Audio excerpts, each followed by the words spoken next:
আপনি যখন ছোটবেলায় শত শতবার যখন বিছানার মধ্যে প্রস্রাব করেছেন, পায়খানা করেছেন, তখন মা বাবা তো একটা বারের জন্যও বলে নাই তুই পেশাব করস কেন, বিছানাটা ভিজাই দিছিস কেন, বলছে নাকি? বিরক্ত হয়েছে নাকি? বরং না, আপনি যখন পায়খানা করেছেন, প্রস্রাব করেছেন ওই শীতের রাতেও মা নিজে সারাটা রাত তিনি ভেজা জায়গাটার মধ্যে ঘুমিয়ে আপনাকে বরং শুকনো জায়গার মধ্যে ঘুমানোর ব্যবস্থা করেছে। আমার ভাইয়েরা, এই বিষয়গুলো যদি আপনি আমি চিন্তা করি, তাহলে কখনো মা বাবাকে আমরা বৃদ্ধাশ্রমে পাঠাতে পারবো না, ঠিক কিনা?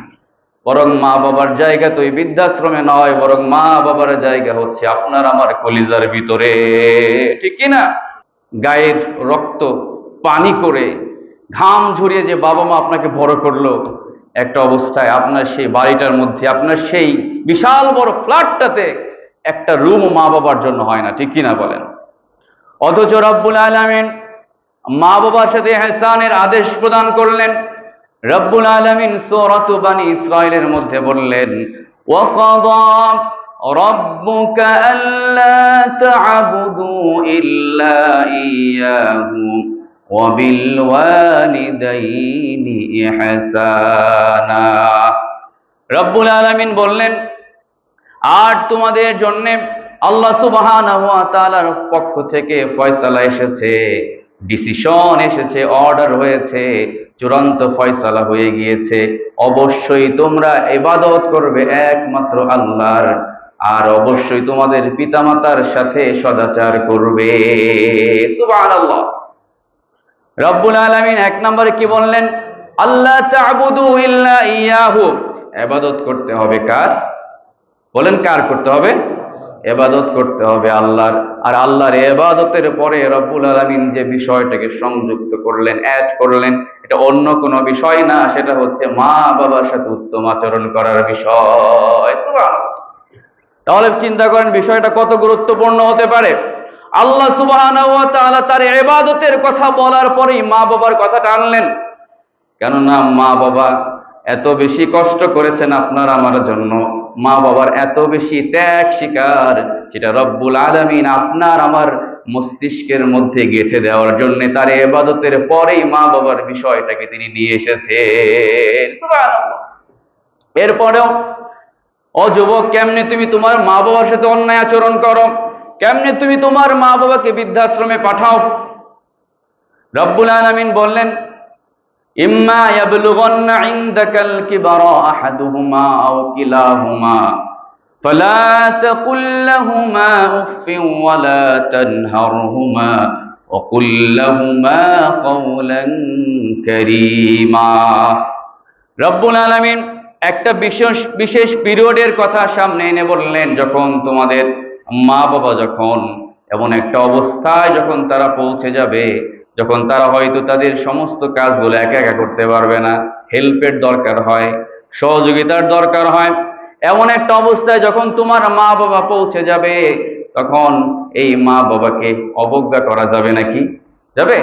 ইনদাকাল কিবারা আহাদুহুমা আও কিলাহুমা, মা বাবার একজন অথবা দুজন যখন তারা বার্ধক্য উপনীত হবে, তখন আহাদুহুমা আও কিলাহুমা ফালা তাকুল লাহুমা উফ, তখন মা বাবার এই বার্ধক্যজনিত আচার আচরণে উফ শব্দটাও করা যাবে না। করা যাবে নাকি? রব্বুল আলামিন বললেন, ওয়ালা তানহারহুমা, এবং ধমক দিয়েও কথা বলা যাবে না। মা বাবা এখন বৃদ্ধ হয়ে গেছে, মা বাবা এখন বার্ধক্য উপনীত হয়েছে, মা বাবা হয়তো সারা রাত ঘুমাতে পারে না, অসুস্থতা, হয়তো রাতের অসুস্থতার কারণে হয়তো কাশি দিয়েছে, বাবা হয়তো কাশি দিয়েছে, সারা রাত ঘুমাতে পারছে না, কষ্ট হচ্ছে। তুমি যুবক পাশের রুম থেকে বলছো, বুড়া এত কাশে কেন, বুড়ার জন্য ঘুমাইতে পারতেছি না। নাউজুবিল্লাহ পড়েন। এরকম আছে না?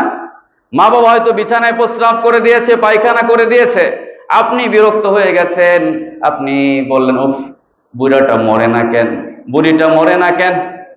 অথচ প্রিয় ভাই, আপনি একবারও চিন্তা করেছেন নাকি, আপনি যখন ছোটবেলায় শত শতবার যখন বিছানার মধ্যে প্রস্রাব করেছেন, পায়খানা করেছেন, তখন মা বাবা তো একটা বারের জন্যও বলে নাই তুই পেশাব করস কেন, বিছানাটা ভিজাই দিছিস কেন, বলছে নাকি?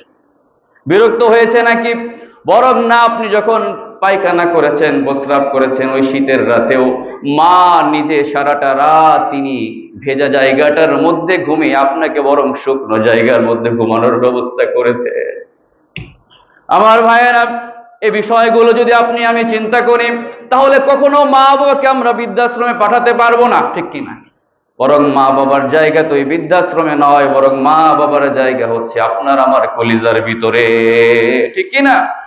এজন্য রব্বুল আলামিন বলেন, উফি ওয়ালা তানহারহুমা, ও দুনিয়ার মানুষেরা জেনে রাখো, কখনোই মা বাবার সাথে উফ শব্দটাও ব্যবহার করা যাবে না, আর কখনোই মা বাবার সাথে ধমকের স্বরেও কথা বলা যাবে না। অর্ডার কে দিয়েছেন? রব্বুল আলামিন আমাদেরকে শিক্ষা দিচ্ছেন। ওয়াকুল লাহুমা কাওলান কারীমা, বরং সব সময় সম্মানজনক আচার আচরণ তাদের সাথে করবা। সবচেয়ে ভালো বাক্যটাই, ভালো সেন্টেন্সটাই তাদের জন্য ব্যবহার করবা। কলিজা দিয়ে তাদেরকে ভালোবাসবা। বলেছেন কে? রব্বুল আলামিন আরো বললেন, ওয়াখফিদ লাহুমা জানাহায যুল্লি মিনার রাহমাতি ওয়া কুর রাব্বিরহামহুমা কামা রাব্বায়ানি সগীরা।